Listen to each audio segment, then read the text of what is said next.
In the concluding part of this week's lecture, we're now going to start looking at Spark Streaming.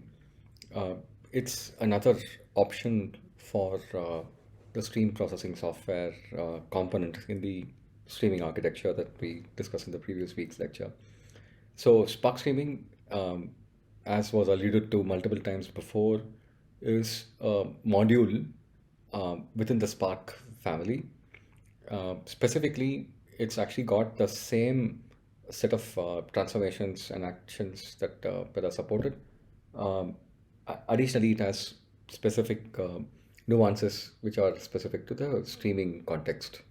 So for most developers, for most practical applications, there is immense advantage in practice to develop once using Spark, and then basically using Spark Batch, which is a default Spark, and then once you're ready with the testing, like once you've done the testing to ensure that the batch processing logic is correct and it's producing the right results, then you can insert the code that's necessary for uh, making it into a streaming application.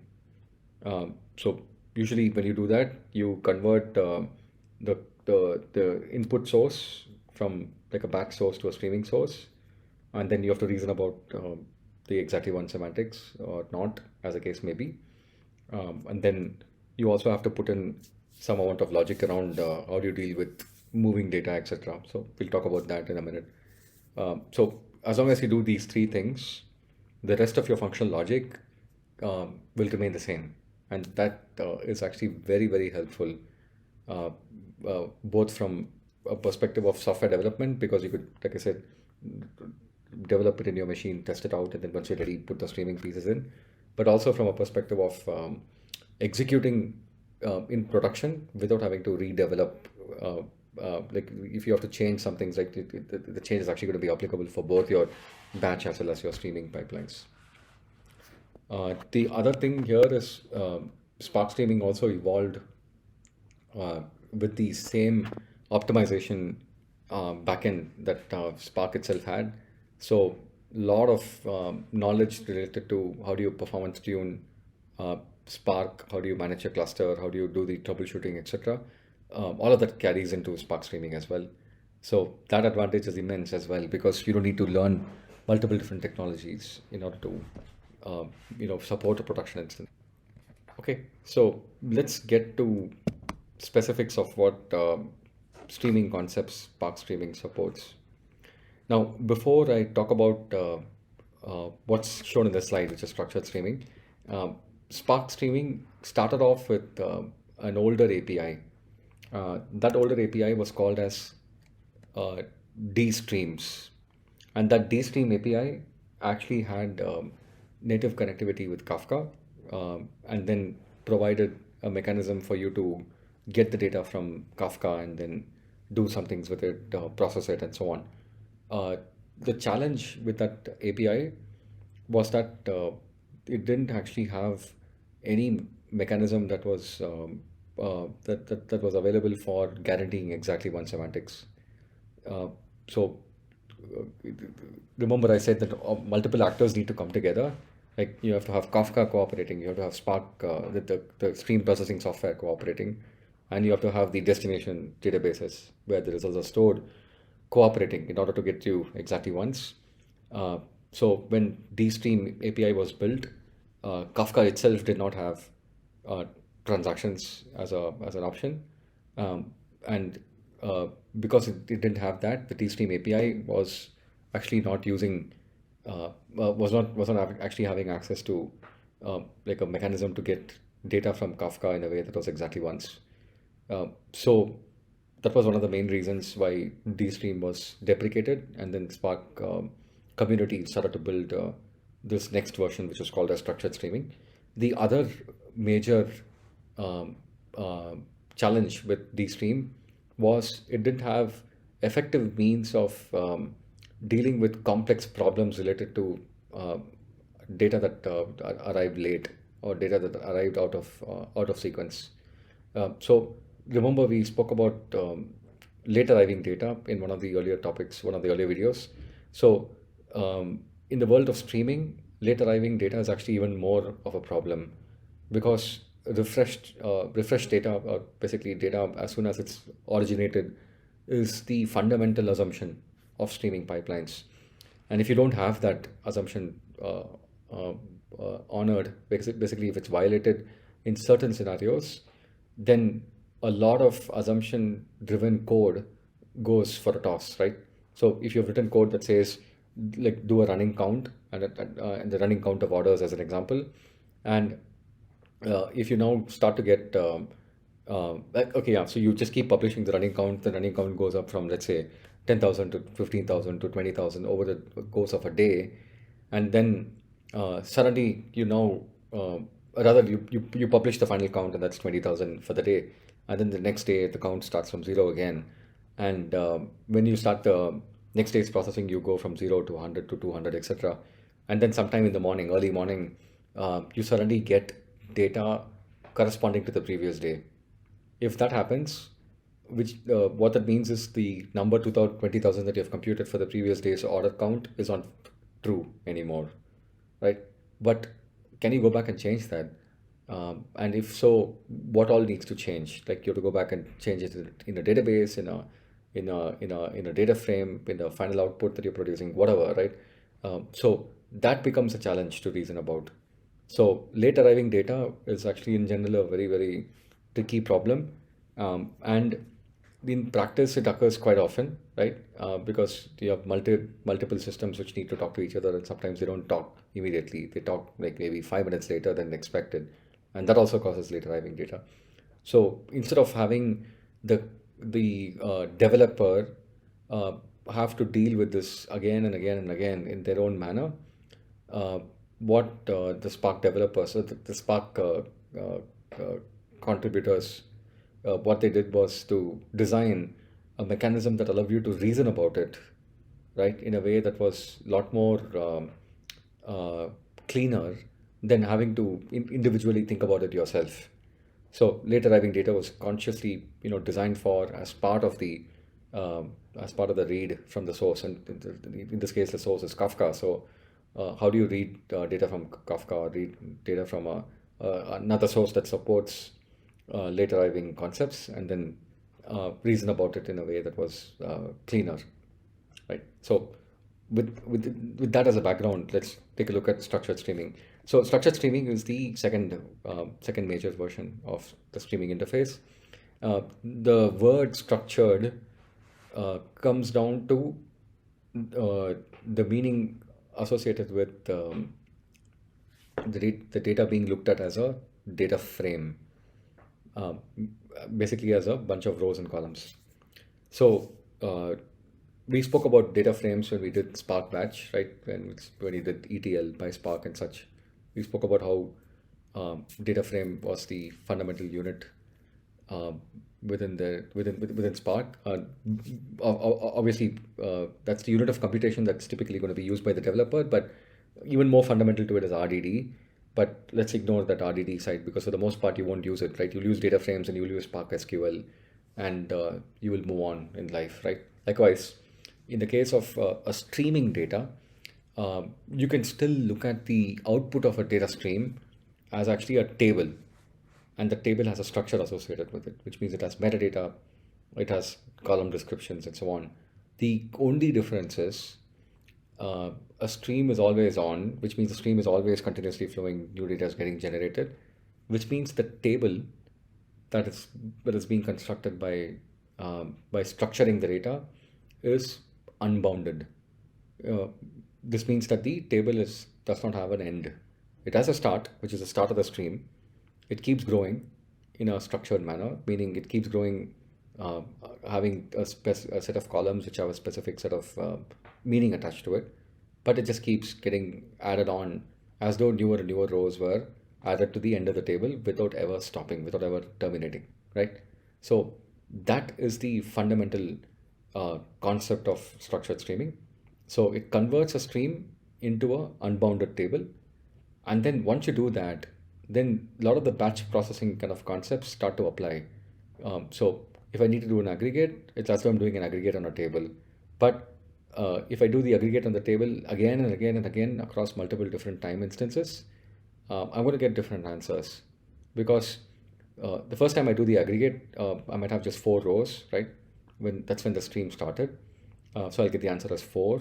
If I just do a count, like if I'm doing a count of rows, right? Count of messages, that's just 4. And the next time I repeat the aggregate, I've already added a next message and a next message and next message and so on. So I'll then produce the answer as 5, 6, 7, 8, etc. Right? So which means the answers make sense at that particular point in time. So that means the answer makes sense in the context of what is actually being computed. The answer does not make sense standing the test of time. So the answer of 5, which is true as of that message, as of that time in the stream, is obviously not true as of at a further point in the stream where the time has actually gone on and new messages have gotten added. So if you then think about what's happening here, it's as though I'm snapshotting the state of the table at a particular point along with the answer that I'm computing on top of it, so that if I go back and look at that particular answer, go back and look at that particular table as of that snapshot, I have fundamentally accurate answers. But I keep on progressing. I keep on catching up to the latest data in the stream so that I have a sequence of these snapshots accessible for me. So that's the way to think about structured streaming. Okay, so why does this matter? Why does this way of thinking about data stream as an unbounded table matter? So remember we spoke about, in a different context, we spoke about, different notions of time. So the time that's being, considered in the world of streaming is the operational time of execution, right? And that operational time of execution dictates the latency associated with streaming. So if I execute streaming as an operation every 1 second, that means that every 1 second I'm going to wake up, look for new data, do my stuff, and then close, right? Obviously, this assumes that whatever stuff that I do on top of the data is doable within that 1 second. So let's say it takes 50 milliseconds, then I trigger every 1 second, do my stuff for 50 milliseconds, and then I sleep for the remaining 950 milliseconds until my next second comes around, in which case I start again. Notice that if you do your stuff with more time than the time interval between subsequent triggers, where basically if I take like 1.5 seconds, then by the time I'm done with the first second's data processing, right, which is somewhere midway between 2 and 3, the second trigger has already started, right, which has its own data, and that will take another 1.5 seconds, and so on and so forth, which means I'll never catch up to the most recent data. I'll just keep progressively lagging behind the operational time.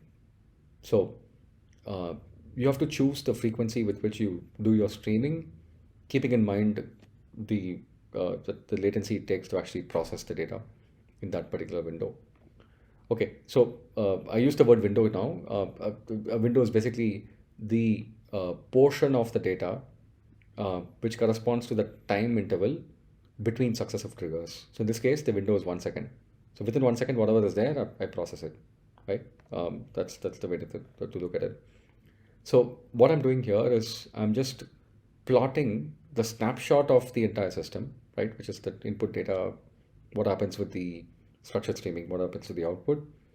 I'm plotting it for each second, right?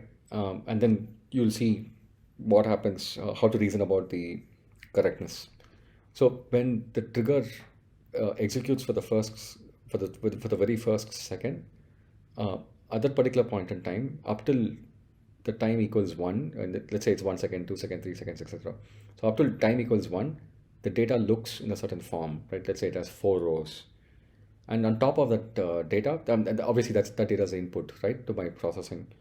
So my processing, which is actually doing a query, that query is actually doing some kind of an output on top of it, right? And the output that it's consuming, that's computing could be a count, like I said, the count of messages.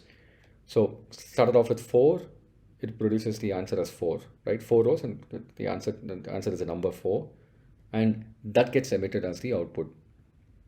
The next second, let's say that it takes only like 50 milliseconds to execute, which is great. So then once the answer is computed, then it goes quiet. And then the next second comes around. At that point, it's triggered again. So when it comes back up again, the data now is cumulative, starting from t equals 0 all the way to t equals 2. So from 4, now I have maybe 6. Two more rows have been added. So now if I compute the same answer, the answer is 6. So when I go back and compute the output, what number I put in? I put out the number as 6. Now, that output is 6 because I'm using a particular mode of operation that's called as the complete mode, right? If instead I use only the mode of operation that's called as update, then only the differential in the data corresponding to what was previously already computed, only the differential gets picked up, and only that is sent through the query, and then the result comes out. In that kind of a scenario where I think it's called update mode or incremental mode, the answer is actually 2, because only 2 more rows are added to it. The 4 has already been emitted as the previous answer. So you can control whether the full data is looked at or not based on the output mode.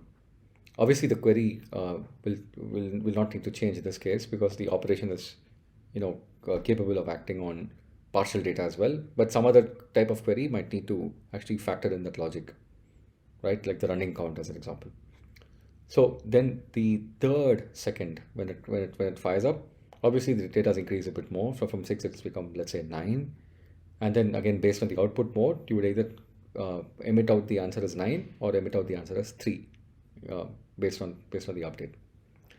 Now, one interesting thing in this update is there is actually a third mode which only looks at what has changed since the previous time.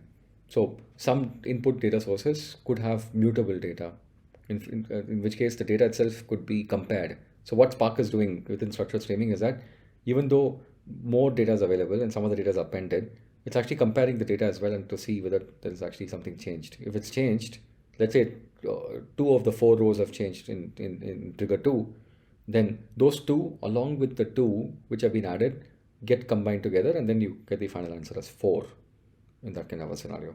So the output mode matters with respect to how you process the data. So let's take a look at another example here. I'm using the Linux utility called as NC. What NC does is basically create a open stream, open prompt, which allows you to keep adding new text, right? As you type into the text, it emits out the text on the other side. So now if you have a structured streaming program which listens to the NC, which listens to basically the console input, then it's getting a stream like this as and when you type. Let's take the example that you're now computing not row count, but you're computing word count, right? So every message here is a collection of words.